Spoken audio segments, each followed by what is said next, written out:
Buenos días, Dios los bendiga. Qué bueno meditar en su palabra también. Yo le voy a pedir que vaya conmigo, por favor, en su Biblia a la carta a los Hebreos en el Nuevo Testamento. Vamos a estar meditando en cómo Jesucristo permanece para siempre. Ya empezamos la semana pasada a meditar en ello. Y el lema de la serie es: Jesucristo permanece para siempre, tú permanece en Él. Porque esa carta no solo es conceptual o doctrinal, no solo nos dice cosas sobre Cristo, sino que también es exhortativa o de ánimo. Nos llama, nos manda, nos anima a tomar una actitud de perseverar en Cristo. Entonces es muy importante y por eso la estamos contemplando. Leamos los versículos. La semana pasada contemplamos hasta el versículo 3. Vamos a leer hasta el versículo 4 en este día, pero vamos a abarcar hasta el capítulo 4, versículo 13 en nuestra meditación. Leamos inicialmente Hebreos 1, del 1 al 4. Leo de la Reina Valera contemporánea por si ve que hay un poco de diferencia con su versión. Dice la palabra de Dios: Dios, que muchas veces y de distintas maneras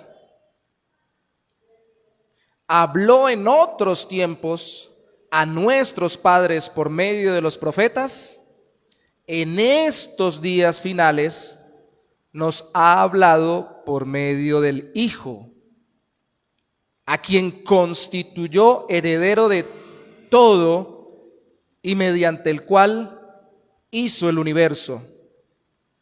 Él, el Hijo, es el resplandor de la gloria de Dios. Es la imagen misma de lo que Dios es. Él es quien sustenta todas las cosas con la palabra de su poder. Después de llevar a cabo la purificación de nuestros pecados por medio de sí mismo, se sentó a la derecha de la majestad en las alturas y ha llegado a ser superior a los ángeles, pues ha recibido un nombre más sublime que el de ellos. En los primeros 3 versículos la semana pasada veíamos que Jesucristo permanece como revelación final de Dios, porque permanece siendo Hijo de Dios. Es el mediador de Dios para crear y para sostener su creación y para mostrar quién Dios es. Hoy, en la segunda mitad del versículo 3, vemos que se habla ya del rol humano de Jesucristo y queremos contemplar hasta el capítulo 4 cómo Jesucristo permanece como superior a los mensajeros de Dios. Ahí menciona a los ángeles, ¿no? Pero también va a mencionar a Moisés, a Josué, incluso a David, aunque no tan directamente. Gracias, hermano. Empecemos con una pequeña ilustración para entender cómo vamos a enfocar nuestro tema hoy, que es que Jesús es superior a los mensajeros de Dios, porque permanece salvando. Vamos a hacer énfasis en la salvación que Jesús nos da. No es una ilustración mía, la escuché alguna vez de otro predicador, pero es muy buena para enfocar el tema. Había una vez una mujer joven que tenía un novio también joven y que no podía hablar con él directamente, y entonces él le mandaba cartas por medio de un amigo. Este amigo fue muy fiel en cumplir su cometido de parte de su amigo, llevándole las cartas a la novia de su amigo. Pero ¿qué creen que pasó? La novia terminó enamorada del amigo del novio, del que le traía las cartas. Así pasa muchas veces, ¿no? El pueblo de Israel en el Antiguo Testamento fue visitado por ángeles, de parte de Dios, fue enseñado por profetas, hombres de Dios, pero terminaron más enamorados de los profetas y de los ángeles que de Dios mismo. Qué curioso, ¿no? ¿Qué es lo que queremos hoy? Entender que Jesús, como lo dice en la Reina Valera contemporánea, es superior. Y esa palabra superior aparece acá en la contemporánea así, si no estoy mal en la versión del 60, como mayor o mejor. Y la palabra como mejor en la Reina Valera del 60 va a aparecer muchas veces, sobre todo a partir del capítulo 4 en adelante. Entonces estamos, como lo vimos la semana pasada, ante una carta que está enfocada a personas que estaban perdiendo su perspectiva de Cristo. Primero como Dios que revela, Dios Hijo que revela la divinidad, y segundo como Dios Hijo que nos da la salvación, y se estaban enamorando más bien de los mensajeros de Dios, de las tradiciones traídas a través de los mensajeros de Dios, y tal vez, como eran judíos que se habían convertido a Cristo, estaban regresando al judaísmo y abandonando la fe en Cristo. Este es el contexto. Entonces, nuestro enfoque hoy es que al ser el Hijo eterno de Dios, la salvación que Cristo ganó para nosotros en su humanidad, porque el texto ahora, como lo vemos, enfoca la humanidad más que la divinidad, sin dejar de lado la divinidad. La salvación que Cristo ganó por nosotros supera a los mensajeros humanos y celestiales que envió Dios a su pueblo desde la antigüedad.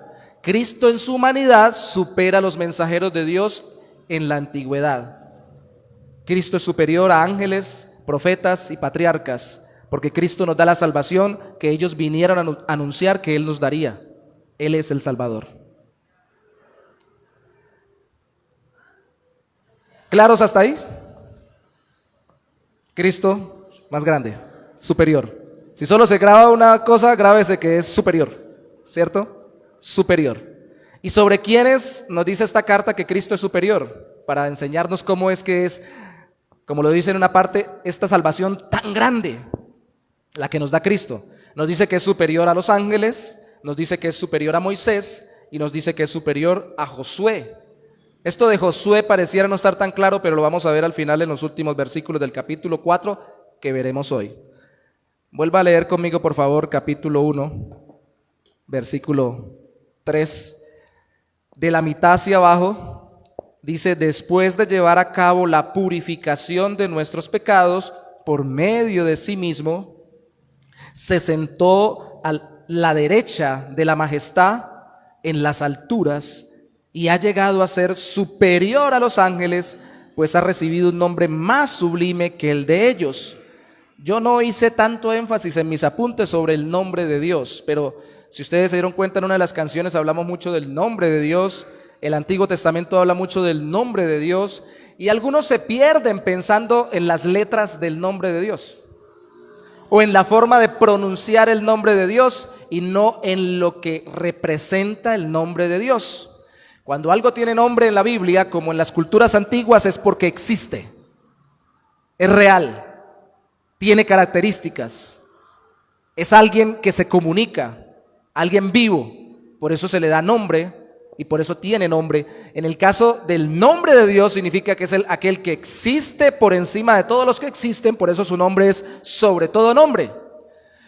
Pero en el caso de Cristo, cuando empezamos ahora a contemplar desde la mitad del versículo 3 del capítulo 1 su obra en su humanidad, porque como Dios, lo vimos la semana pasada, revela, media, muestra a Dios, pero en su humanidad es que ejecuta la salvación viviendo y muriendo por nosotros y luego resucitando. Entonces, en el caso de Jesús, su nombre, como lo ve en el versículo 4 y como lo cantábamos ahora, se le es dado por sobre todo nombre, como lo dice Filipenses, por la obra salvadora que hizo, que no podían hacer los ángeles. De nuevo, por ser Dios, su nombre ya está por encima de todos, en su divinidad. Pero por ser humano, su nombre fue puesto, o su vida humana, por encima de todo ser creado y de toda la creación, por lo que hizo para salvarnos. Esa es la razón de la exaltación de Cristo por encima de todo mundo, a la diestra del Padre. Y eso se dice muy rápido, pero se medita poco, ¿no? ¿Dónde está Jesús? A la diestra del Padre. Ya como que automáticamente lo decimos, intercediendo por nosotros. No solo nosotros cuando lo decimos porque lo citamos de la Biblia, sino otras tendencias religiosas que incluso lo citan en sus oraciones aprendidas de memoria, dicen Jesús está a la diestra del Padre. Incluso se ponen representaciones imaginarias en cuadros o se hacen representaciones simbólicas, pero poco se medita por qué Cristo llegó allí, por la obra salvadora para con nosotros. Dice el versículo 3, efectuó o llevó a cabo la purificación de nuestros pecados por medio de sí mismo. Yo utilizo una expresión acá de la misma Reina Valera contemporánea, la palabra pues. Jesús es superior a los ángeles, pues siendo humano nos salvó de nuestros pecados. Ojo, pendientes, no nos salvó solo como Dios, nos salvó como ser humano. Dios hecho hombre, pero en su humanidad fue que nos salvó. Y por eso está por encima de los ángeles. También porque antes de ser un humano, Dios dijo que Él era el Hijo eterno de Él. Que Jesús, antes de hacerse ser humano, ya era Dios por encima de los ángeles. Eso lo vemos en el capítulo 1, de los versículos 5 hasta el versículo final del capítulo, el 14. Citando muchos textos, perdón, tengo la voz quebrantada hoy. Citando muchos textos, sobre todo salmos del Antiguo Testamento, por acá los tengo apuntados, se los voy a enviar para no ir a todos ellos. Dice varias cosas de cómo era Jesús en su divinidad antes de ser encarnado y efectuar la salvación por nosotros. El capítulo 1, el versículo 5, citando un salmo, dice que Dios dijo de él, tú eres mi hijo. Ahí mismo dice, yo seré tu padre y él será mi hijo. En el verso 6 dice que lo adoren todos los ángeles de Dios. En el verso 8 dice, tu trono, oh Dios, es eterno y para siempre el cetro de tu reino es un cetro de justicia. Y está hablando del Hijo, porque dice, por eso te ungió Dios con óleo de alegría más que a tus compañeros. También dice del Señor, en el versículo 10, tú fundaste la tierra. Versículo 11, ellos, la tierra, los cielos perecerán, pero tú permaneces para siempre. Por expresiones como esta en el libro de los Hebreos es que tenemos el título de la serie, Jesucristo permanece para siempre. En otra parte en Hebreos dice, Jesucristo es el mismo ayer, hoy y por los siglos. Todos cambiamos, Dios no cambia. Nos está diciendo que Jesús era mayor que los ángeles antes de hacerse ser humano. Y en el versículo 13 dice, siéntate a mi derecha hasta que ponga a tus enemigos por estrado de tus pies. Y cada que dice algo sobre Cristo, dice a los ángeles, se dice de ellos, o no le dijo esto a los ángeles, le dijo esto al Hijo, pero no le dijo esto a los ángeles, o le dijo esto al Hijo, pero de los ángeles dice esto, para demostrar que antes de hacerse ser humano para morir por nosotros, Jesucristo era mayor que los ángeles.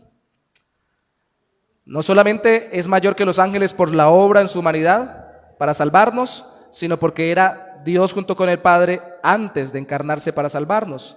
Por tanto, ¿qué conclusión sacamos de esto?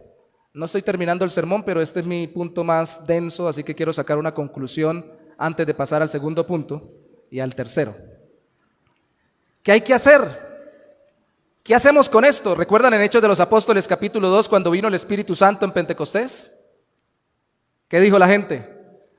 Están borrachos. Y cuando Pedro se levanta y explica que esto es por obra del Espíritu Santo, por medio de la fe en Jesucristo, ¿qué pregunta la gente? Entonces, ¿qué hay que hacer? Y él le dice, varones, arrepiéntanse y bautícense en el nombre de Cristo. Es decir, confiesen a Cristo como su Salvador, entréguense a Él. Eso es iniciando. Y la gente dirá, bueno, y si Cristo es Dios, el que esté escuchando por primera vez o esté en las redes sociales, y si es tan grande y más que los ángeles, yo que creo que tengo un ángel y mi ángel me ayuda, ángel de la guarda, mi dulce compañía, no me desamparen ni de noche ni de día. Eso lo decía yo cuando estaba chiquito, hasta que me acueste con paz y alegría con todos los santos, Jesús, José y María. Invocamos gente y gente y gente que supuestamente vivió y que nos está intercediendo a nuestro favor, incluyendo los ángeles. Y eso no solamente no es mandado y hasta prohibido por la Biblia, sino que no tiene lógica en la Biblia, porque Jesús está por encima de los ángeles. Dirá alguien que nos escucha por primera vez, dirá, pero bueno, ¿y qué hago? Pues arrepiéntase de su pecado, de tener a alguien por encima de Cristo y conviértase a Cristo, entréguele su vida a Él. Pero si yo soy creyente, entonces, ¿qué tengo que hacer? Porque esto se suponía que creían. Dice el capítulo 2, versículo 1 al 3. Vaya conmigo. Por tanto, por esto, por lo que Jesús es, nombre sobre todo nombre, Salvador mayor que los ángeles, es necesario que prestemos atención a lo que hemos oído, no sea que nos extraviemos. Porque si el mensaje anunciado por medio de los ángeles, el Antiguo Testamento, fue firme y toda transgresión y desobediencia recibió su justo castigo, ¿cómo escaparemos nosotros si descuidamos una salvación tan grande? Esta salvación fue anunciada primeramente por el Señor y los que la oyeron nos la confirmaron. Además, dice el versículo 4, Dios la ha confirmado con señales y prodigios y con diversos milagros y repartimientos del Espíritu Santo según su voluntad. La salvación es muy grande porque muy grande es el Salvador. Eso lo quiero repetir para que usted lo recuerde. La salvación no es grande porque es por la eternidad y la eternidad muy larga. La salvación no es grande porque grandes eran mis pecados, porque hay otra persona que tal vez peca más o peca más profundamente de lo que yo he pecado en los mismos pecados. La salvación es grande porque grande es el Salvador. Y para muchos de los creyentes nuestro Salvador se ha vuelto muy pequeñito, muy de mano, muy de bolsillo, muy de meterle en la mente y cuadrarlo con las doctrinas y poder explicarlo intelectualmente a través de mis estudios teológicos. Muy de la mano, a través de mis prácticas religiosas, poder acercarme a Él en oración, en ayuno, en todo lo demás. Y aunque todo eso es bueno, estudiar, orar y todo lo demás, lo tengo como si fuera en una cajita de Petri allí encerrado, como si fuera una mascota, y ya lo controlo, y el Salvador es tan pequeño para mí, que casi que yo como que soy el que le doy la grandeza, porque como que tan grande no es. Y cuando empiezo a ver así al Salvador, empiezo a ver de pequeño, empiezo a ver pequeña la salvación. Y empiezo a desatender, la expresión acá es atendamos a esa salvación tan grande, empiezo a descuidar la atención en la obra del Salvador y en el Salvador mismo para ponerla en mí, mis circunstancias y mis situaciones. Y cuando me doy cuenta, estoy deslizándome, dice la Reina Valera del 60, aquí dice extraviándome. Y alguien dice, pero pastor, usted ha predicado, y aquí lo vamos a ver en este capítulo 2, en el capítulo 6 y en el capítulo 10 vamos a tener un choque de frente contra textos que parecieran decir lo contrario. Alguien me puede decir, pero usted ha predicado que la Biblia enseña que la salvación no se pierde. Pero es que la salvación no se pierde porque grande es el Salvador y no nos deja perder. Pero aquellos que no están pendientes del Salvador y se alejan del Salvador, si realmente decían que eran salvados pero no lo habían sido, nunca lo serán. Y si son salvados de verdad, empiezan a enfriarse y a pasar por épocas de lucha interior, de dudas, de inquietudes, interrogantes y confusión en su vida, hasta tentación y pecado, y después el Señor tiene que traerlos a través de un proceso disciplinario.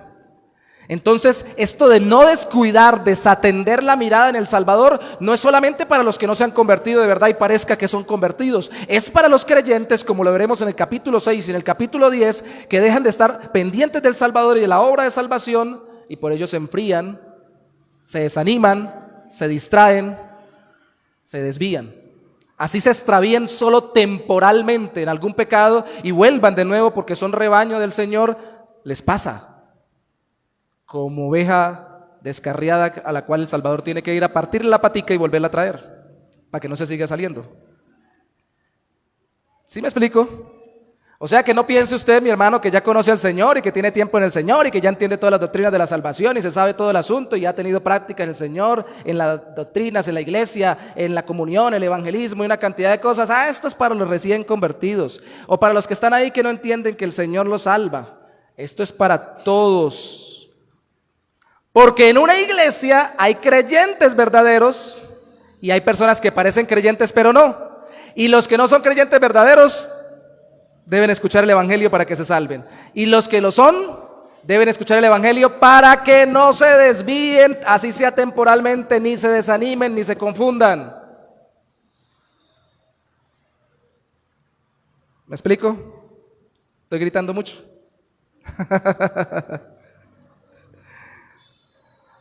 Hay que atender sin descuidar esta gran salvación. Yo digo, es tan grande la salvación. Yo en estos días veía con mi esposa un video para ilustrarlo de un elefante bebé. Es imposible ignorar un elefante bebé bañándose en una bañera. Y así sea un bebé, un elefante en la sala no es lo mismo que tener un ratón en la sala. Bueno, el ratón a muchos le incomoda, pero casi no se ve, a no ser que se deje mirar. Pero el elefante es muy grande, es imposible pasarlo por alto. De nuevo, es imposible que desenfoquemos nuestro corazón por andar enredados en nuestro trabajo, en nuestros estudios, en nuestras relaciones, tanto que ya no atendamos la relación con Dios porque no valoramos la salvación que nos dio Cristo. Si es tan grande el Salvador, para poner un ejemplo, como grande será un elefante adulto con toda una manada de elefantes en medio de la sala de su casa. Usted no puede entrar y decir, aquí no hay nada. Es porque tal vez de nuevo manejamos al Salvador, a Cristo, como de mano o de bolsillo.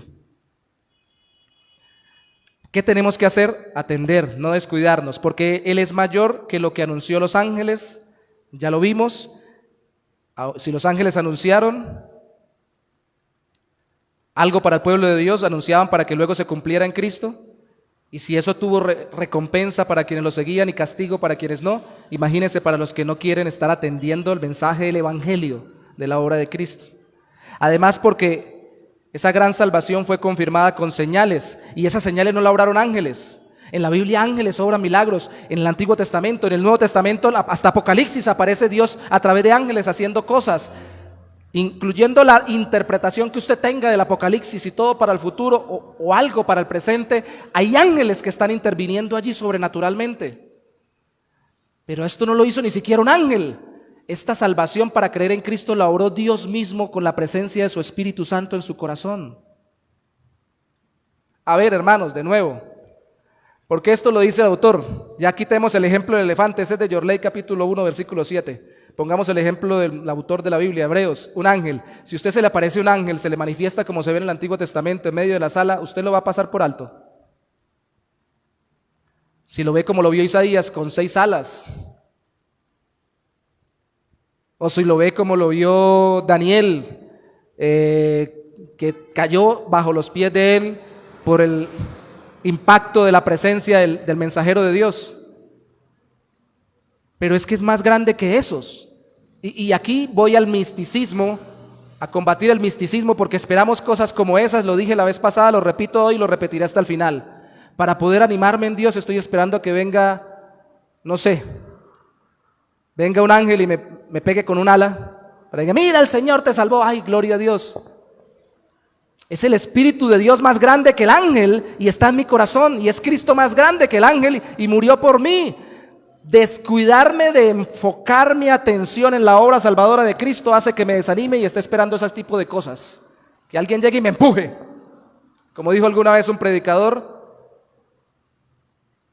que él estaba orando para que Dios le contestara algo, hasta que un día sintió que el Señor entró y palpablemente lo tocó. Y entonces él luego se puso a predicar, sintió que era la respuesta de Dios, y se puso a predicar en cada iglesia cómo el Señor lo había tocado físicamente. Hasta que un día el Señor tuvo que aparecérsele de nuevo y decirle, ¿por qué está predicando algo que yo hice? Porque usted no estaba confiando en mí por medio de Jesucristo. Tuve que hacerlo porque usted no está pendiente de la obra salvadora de Cristo por su vida, ni confía en mí por medio de Cristo. De verdad, hermanos, en serio, y aquí se me sale lo norte santanderiano y santandeanos, de verdad, hermano, en serio, estamos esperando a que nos mueva algo para avivarnos en el Señor. ¿Por qué no enfocamos nuestro corazón en estudiar la Biblia y en orar al Señor para entender mejor a Cristo y su obra salvadora? Para que se anime nuestro corazón en la relación con Dios. Esto lo está diciendo el autor. Además, ¿por qué esperar a entender todas las cosas? Tampoco se trata de que usted sea un erudito. Se trata de que lo poco que entiende lo profundice y lo viva en su corazón. Es tan grande esta salvación que debemos atender sin descuidar, porque no se la dio Jesús a los ángeles. Del versículo 5 del capítulo 2 hasta el versículo 18, hasta el final, nos enseña que Cristo no le dio esta salvación a los ángeles y que Cristo nos la dio a través de, que Dios nos la dio a través de Cristo, que se hizo un poco menor que los ángeles. Y aquí está el juego de palabras. Un poco menor de los ángeles, ¿cómo así? ¿Cristo no era mayor o superior? ¿A qué me refiero con eso? Mire el versículo 9 conmigo, Hebreos 2:9. ¿Tiene Biblia? Así sea la versión diferente, mírelo en su Biblia, por favor. Hebreos 2:9 dice: lo que sí vemos es que Jesús, que fue hecho un poco menor que los ángeles. Alguien dirá, pero ¿cómo así? En el versículo 4, capítulo 1 dice que era superior y ahora dice que es un poco menor. Ya lo explicamos. Fue hecho un poco menor que los ángeles, está coronado de gloria y de honra a causa de la muerte que sufrió. Dios en su bondad quiso que Jesús experimentara la muerte para el bien de todos. ¿Por qué Jesús es un poco menor de los ángeles? Si antes había dicho que era superior, por ser Dios y por haber en su divinidad y por ser el que murió por nosotros en su humanidad. Porque uno de los textos que cita el Antiguo Testamento sobre los seres humanos en relación con los ángeles dice que Dios le plació no entregarle la autoridad de la creación a los ángeles, sino a los seres humanos, que son un poco menor que los ángeles. Y hermanos, los seres humanos no tenemos las habilidades que tienen los ángeles. ¿Conocen Los Ángeles? ¿California? Según la Biblia, ¿cómo son los ángeles? No tiene que haber visto uno para entender algo de los ángeles. Los ángeles no tienen cuerpo, los ángeles no están sujetos a la temporalidad nuestra o más bien a la limitación de nuestro cuerpo físico. Los ángeles se mueven como llamas de fuego, también le llaman ese texto bíblico de una forma muy representativa para ellos en esa época. Nosotros podríamos decir como un relámpago, como un rayo o como una corriente eléctrica. Los ángeles que no cayeron ni siquiera han conocido el pecado. Entonces son mayores que los seres humanos. Y aunque los seres humanos tenemos entendimiento y nos relacionamos con Dios, somos menores que los ángeles. Ahora la Biblia dice un poco menor, no dice mucho menor. Un poco porque esas características no dan la superioridad. La superioridad para los seres vivos o el mejor estado es el ser por Dios bendecidos y estar bajo su gracia, beneficiados de alguna manera por Él. Y el ser humano tiene algo que no tuvieron los ángeles. Aunque el ser humano pecó como no pecaron los ángeles, que no han desobedecido, los otros sí, los que se fueron con Satanás se rebelaron. El ser humano conoce el perdón de Dios a través de Jesucristo, cosa que no tienen los ángeles porque nunca han caído y no saben lo que es ser perdonados.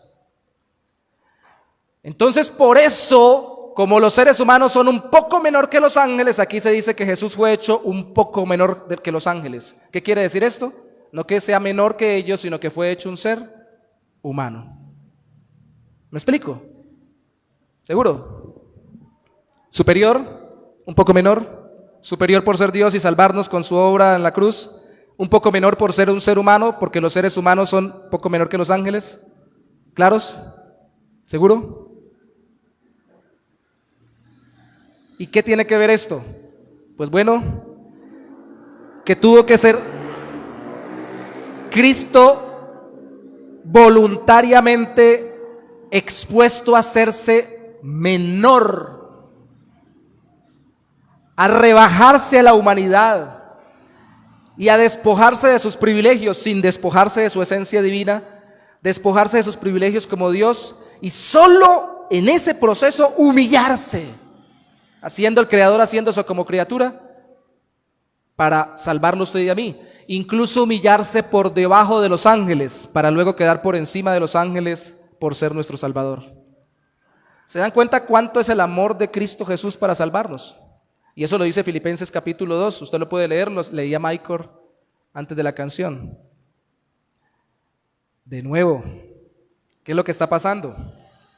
¿Por qué meditamos tan poco en eso?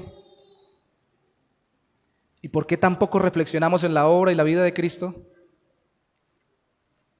¿Y por qué nos preguntamos por qué nos enfriamos entonces y por qué nos descuidamos y terminamos tan lejos de la relación con Dios? En serio, hermanos, mi preocupación es que debemos considerar a Cristo en su obra salvadora por nosotros y no lo estamos haciendo como deberíamos hacerlo, pero podemos hacerlo por la gracia del Señor. Capítulo 3, versículo 1, este es de estos capítulos donde está mal puesto el inicio del capítulo. Para mí debió haber terminado el capítulo 2 en el versículo 1 del capítulo 3, porque después de explicar esto, de hecho el capítulo 2 explica que Cristo, por hacer esto, hacerse ser humano, no solo se hizo menor que los ángeles, sino se compadeció de nosotros porque sufrió lo que sufren los seres humanos. Y es capaz de compadecerse como nosotros, por nosotros, porque vivió como nosotros. Y aún tiene humanidad como la nuestra, aunque sea humanidad gloriosa ahora. Entonces, por todo eso, dice el versículo final del capítulo 2, versículo 18, Él mismo sufrió la tentación, es poderoso para ayudar a los que son tentados. Y el capítulo 3, versículo 1 dice, por lo tanto, hermanos santos, que tienen parte del llamamiento celestial, consideren a Cristo Jesús, presten atención, contémplenlo, mediten en Él, mantengan su mirada puesta en Él, desarrollen tiempos de reflexión en lo que Cristo es y lo que Cristo hizo por ustedes, porque Él es el apóstol y sumo sacerdote de la fe que profesamos. No es un apóstol, es el apóstol, el enviado. La palabra apóstol significa enviado, el hijo enviado por el Padre. No es un sacerdote, Él es el sumo sacerdote. Y no es un sumo sacerdote más de los del tiempo de los judíos, que todavía existían sumos sacerdotes en esa época. Es el sumo sacerdote de todos los que creen en Él para salvación eterna. ¿Será más grande Jesús que los ángeles? Considerémoslo. Meditemos en Él. Mis otros dos puntos son más cortos, porque apenas son capítulo y fracción, pero son dos sencillos. Jesús es superior a Moisés. Capítulo 3, versículo 2 dice, Él, Cristo Jesús, el apóstol y sumo sacerdote de la fe que profesamos, Él, Hebreos 3:2, Él es fiel al que lo constituyó, o sea, Dios Padre, como lo fue también Moisés en toda la casa de Dios. Pero a Jesús se le ha concedido más honor, como cuando se habló de superior a los ángeles, aquí dice más honor que a Moisés. Así como al que hace una casa se le rinde más honor que a la casa misma, porque toda casa es hecha por alguien, pero el que hizo todas las cosas es Dios, y obviamente Jesús es Dios, junto con el Padre y con el Espíritu Santo. Verso 5, como siervo, ya en su humanidad, pero en la humanidad Moisés, antes de Jesús, Moisés fue fiel en toda la casa de Dios para dar testimonio de lo que se iba a decir. Cristo, ahora ya como siervo fiel humanamente hablando, en cambio como hijo es fiel sobre su casa, porque es la casa de Él. Recuerden que Él la hizo como Dios con el Padre, y Cristo ahora en su humanidad es el Hijo que es dueño y fiel en su propia casa. ¿Y cuál es la casa de Dios? ¿Cuál es la casa de Dios? Capítulo 3, versículo 6. ¿Sí están conmigo ahí? ¿Cuál es la casa de Dios? ¿Qué dice el texto? Alguien que lo diga en voz alta para que despierte a los demás.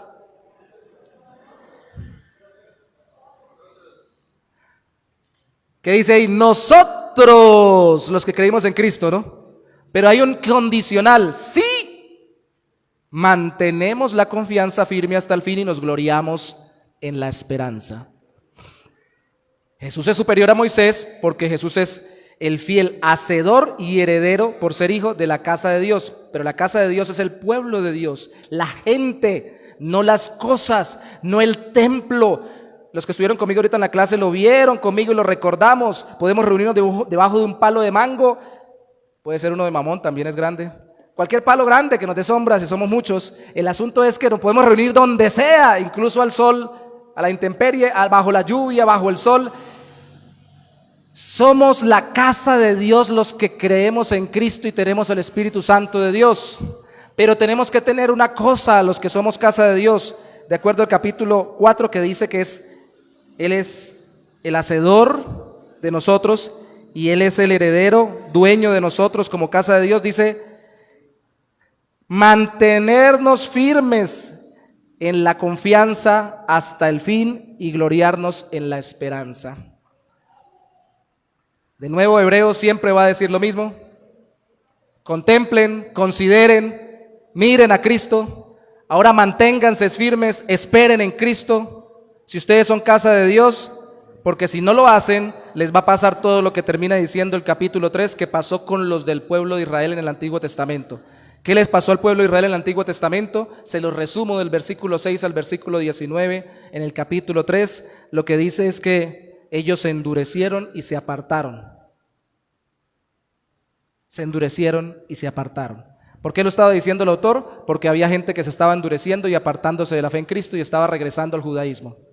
Yo no sé si usted venga del judaísmo, del catolicismo, del islamismo, del mahometanismo, del no sé queroísmo, lo que sea. Ahora no caminamos, lo dijimos la semana pasada, simplemente en el cristianismo, entre comillas, caminamos es en Cristo. Incluso ni siquiera digamos que caminamos en el cristianismo bautista, no, caminamos en Cristo.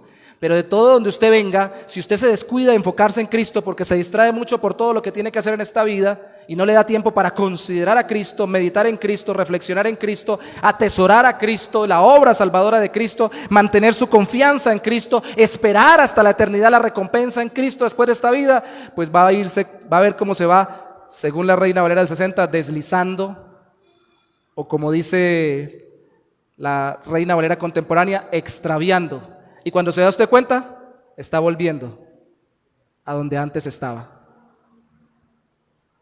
Pero si yo soy cristiano y como voy otra vez con esas costumbres de esas religiones raras, porque no mantiene enfoque en su Salvador.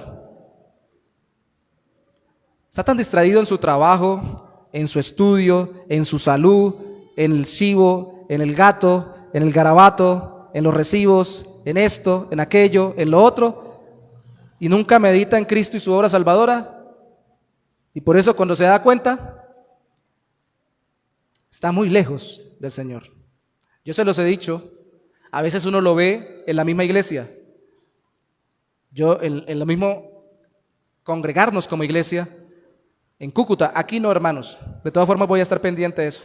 Aquí yo he visto, en Cúcuta veía que el que se sentaba al frente cuando empezaba a enfriarse se iba más para atrás, luego se iba más para atrás, luego en la puerta, y luego se iba. No se vaya a ir, hermano, yo sé que usted estaba acá y está allá, pero yo sé que usted no se va a ir, yo sé que se paró para despertarse. Y luego se iba, porque poco a poco va sacando el cuerpo, sacando el cuerpo, cuando nadie se cuenta, se fue, ¿cierto? No le saque el cuerpo al Señor Jesucristo, porque si no, al final va a terminar extraviado.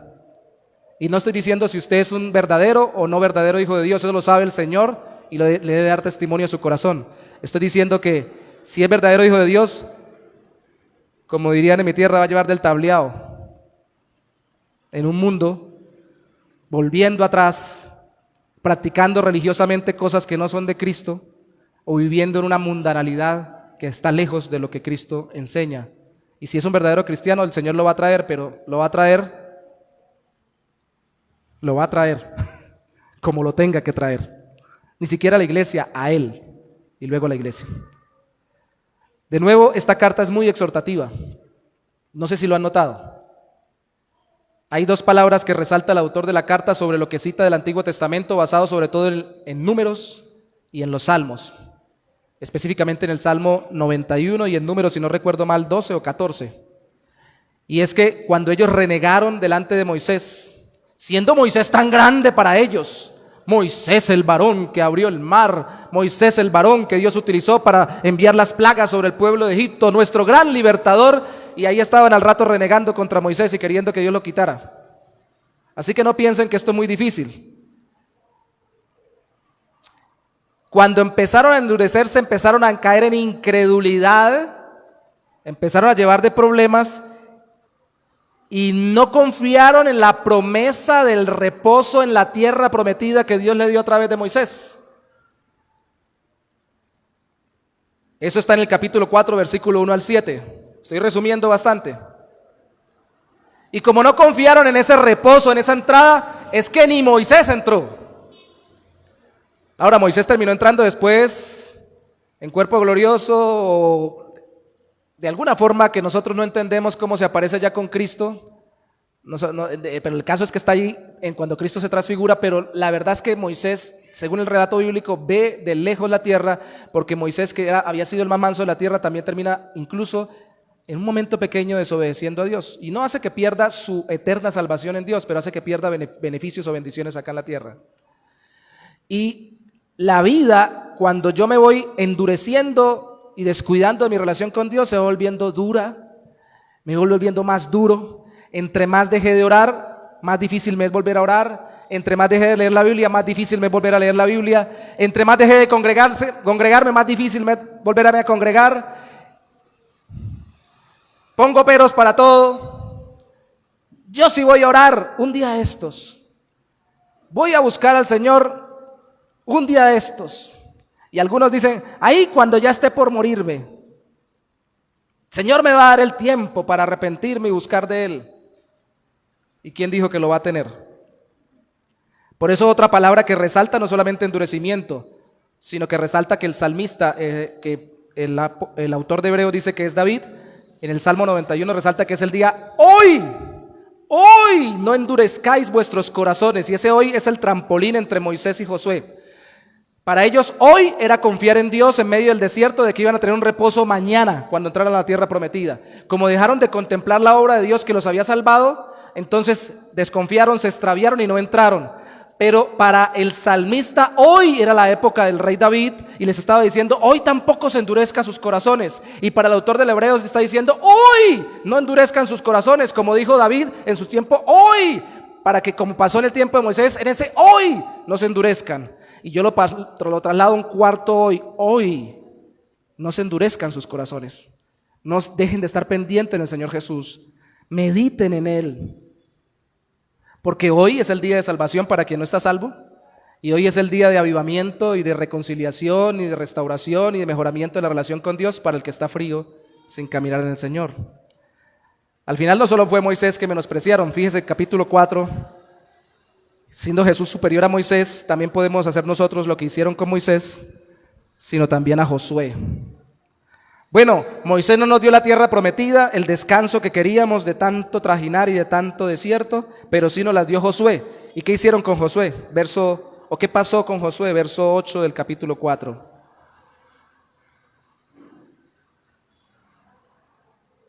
Si Josué les hubiera dado el reposo, no habría hablado después de otro día del Antiguo Testamento. De modo que aún queda un reposo para el pueblo de Dios. Entraron a la tierra prometida y no reposaron o descansaron en Dios. Porque el que entra en su reposo, en el reposo de Dios, reposa también de sus obras, como Dios reposó de las suyas el séptimo día.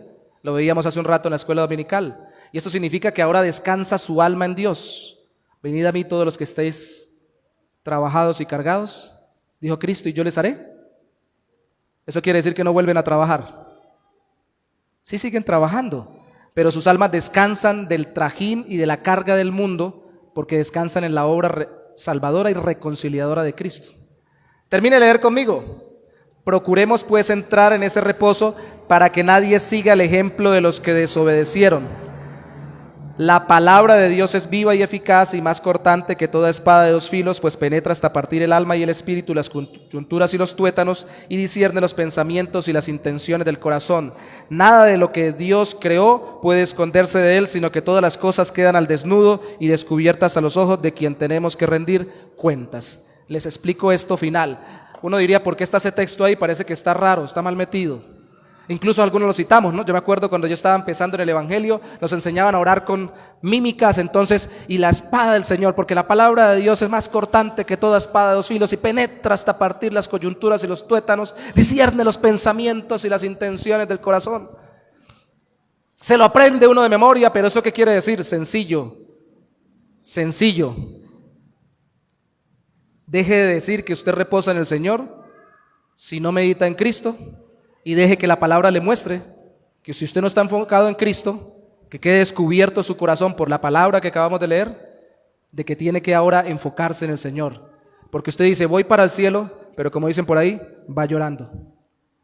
Voy para el cielo, el descanso eterno, brilla para él la luz perpendicular. No, mentiras, tomando el pelo. Va para el descanso eterno, dice, para el reposo en el cielo, pero acá vive más angustiado, vive más afanado, vive más deprimido, vive más ansioso, vive más preocupado o preocupada que cucaracha en baile de gallinas. Está su vida lejos del descanso en el Señor. Dice, no, yo voy para el cielo, descanso en Cristo. Sí, pero no parece. Parece que fuera para el cielo en sus propias fuerzas y no va a llegar porque en el camino se está quedando, va quedando cansado. No solamente Jesús fue superior a Moisés, sino también a Josué. Porque Moisés prometió el reposo en la tierra prometida y Josué se los concedió porque a través de él Dios les dio la tierra prometida. Pero no reposaron porque no tenían una relación continua, constante, verdadera, fiel y profunda con el Señor.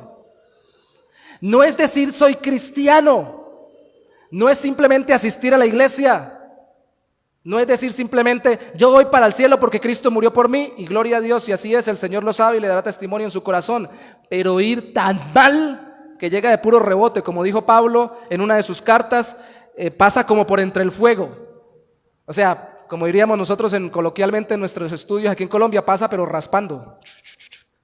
Queda pelada la barriga. Pasó al cielo por la obra de Cristo, pero acá le fue terrible. ¿Y por qué?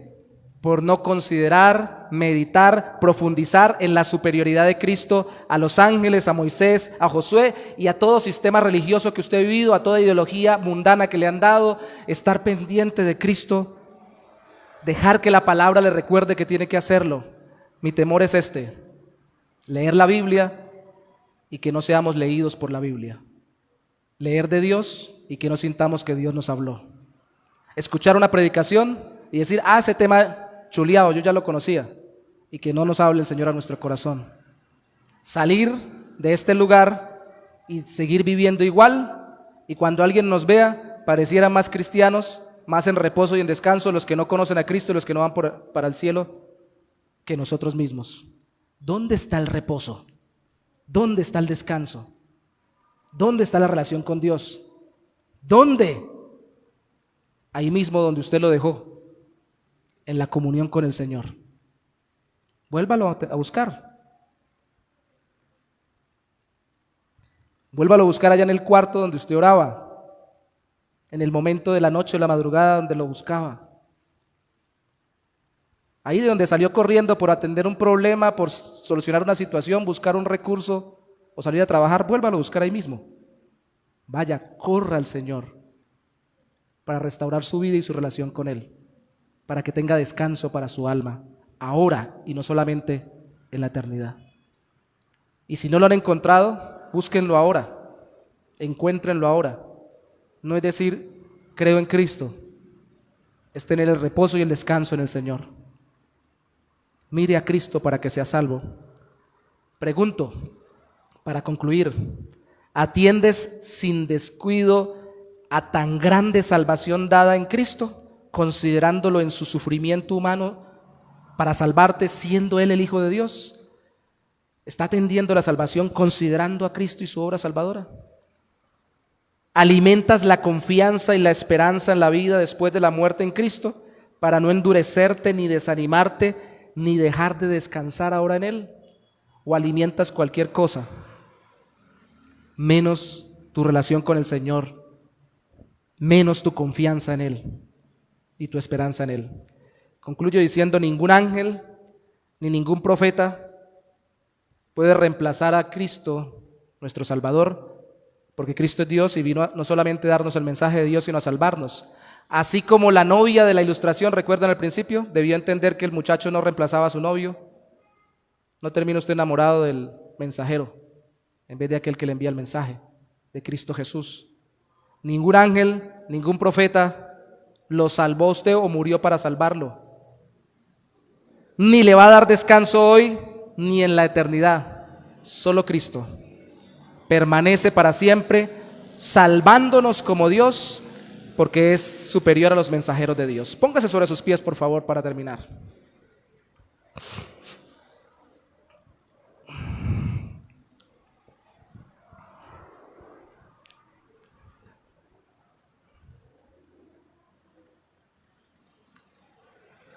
Padre, te damos gracias en esta mañana por permitirnos meditar en tu palabra.